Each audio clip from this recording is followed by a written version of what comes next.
അപ്പോൾ ഇന്ന് നമുക്ക് കുറച്ച് കക്ക ഇറച്ചി ഉണ്ടാക്കിയാലോ. അപ്പോൾ എന്തൊക്കെയാണ് വേണ്ടതെന്ന് നോക്കിയാലോ. ആദ്യം തന്നെ ഞാനിവിടെ ഒരു കഷ്ണം ഇഞ്ചി, കുറച്ച് വെളുത്തുള്ളി, പിന്നെ ഒരു സവോള അരിഞ്ഞ് വെച്ചിട്ടുണ്ട്. പിന്നെ ഒരു അരമുറി തേങ്ങയും കൂടെ ചിരകി വെച്ചിട്ടുണ്ട്. ആദ്യം തന്നെ നമുക്ക് ഈ ഇഞ്ചിയും വെളുത്തുള്ളിയൊക്കെ ഒന്ന് ചതച്ചെടുക്കാം.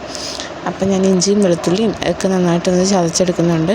അതിന് ശേഷം അടുപ്പിലൊരു ചട്ടി വെച്ചിട്ട് ആ ചട്ടി ചൂടായതിന് ശേഷം ഞാൻ അതിലേക്ക് കുറച്ച് എണ്ണ ഒഴിച്ച് കൊടുക്കുന്നുണ്ട്. ഇനി എണ്ണയും ചൂടായതിന് ശേഷം നമുക്കതിലേക്ക് കുറച്ച് കടുക് ഇട്ട് കൊടുക്കാം.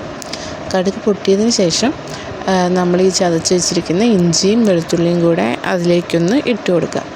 അത് ഏകദേശം ഒന്ന് മൂത്ത് വരുമ്പോഴത്തേക്കും നമുക്കതിലേക്ക് കക്കയിറച്ചും കൂടെ ഇടാൻ കേട്ടോ. ഇപ്പം ഞാൻ ഇഞ്ചിയും വെളുത്തുള്ളി ഇട്ടിട്ട് ഒന്ന് വഴറ്റി കൊടുക്കുന്നുണ്ട്. ഏകദേശം മൂത്തതിന് ശേഷം അതിനകത്തേക്ക് നമ്മൾ കക്കയിറച്ചിടുന്നുണ്ട്. ഇനി കക്കയിറച്ചി അത്യാവശ്യം നമുക്ക് എന്തോരം ഫ്രൈ ആക്കണോ അത്രയും ഫ്രൈ ആക്കാം. ഉപ്പും കൂടി ഇട്ട് കൊടുക്കുന്നുണ്ട്. അപ്പം ഇവിടെ അധികം ഫ്രൈ ആക്കാറില്ല, ഒരു ചളു ആ ഒരു രീതിക്ക് എടുക്കുന്നത്. അപ്പം ഞാൻ ഒരു പകുതി ഫ്രൈ ഒക്കെ ആയപ്പോഴത്തേക്കും സവോളയും കൂടി ഇട്ട് കൊടുക്കുന്നുണ്ട് കേട്ടോ. ആദ്യം സവോള ഇടാത്ത എന്നാന്ന് വെച്ചാൽ അത് കരിഞ്ഞു പോകും കക്കയിറച്ചി ഫ്രൈ ആയി വരുമ്പോഴത്തേക്കും, അതുകൊണ്ടാണ് കേട്ടോ. അപ്പം അത്യാവശ്യം നമ്മുടെ ഇതിനനുസരിച്ച് അത് ഫ്രൈ ആയി വന്നപ്പോഴത്തേക്ക് അതിലേക്ക് തേങ്ങയും മുളക് പൊടിയും മല്ലിപ്പൊടിയും കുറച്ച് മഞ്ഞൾപ്പൊടിയും കൂടി ഇടുന്നുണ്ട്. ഇനി പ്രത്യേകിച്ചൊന്നുമില്ല, നന്നായിട്ടൊന്ന് ഇളക്കിയെടുക്കാം. ഇപ്പോൾ ഫൈനലി ഇങ്ങനെ കിട്ടും. മസാലപ്പൊടി ഇടാൻ കേട്ടോ, അത് ഓപ്ഷനിലാണ്. അപ്പം ഞാൻ ഇപ്പം ഇട്ടിട്ടില്ല, പക്ഷേ ഇടാറുണ്ട്.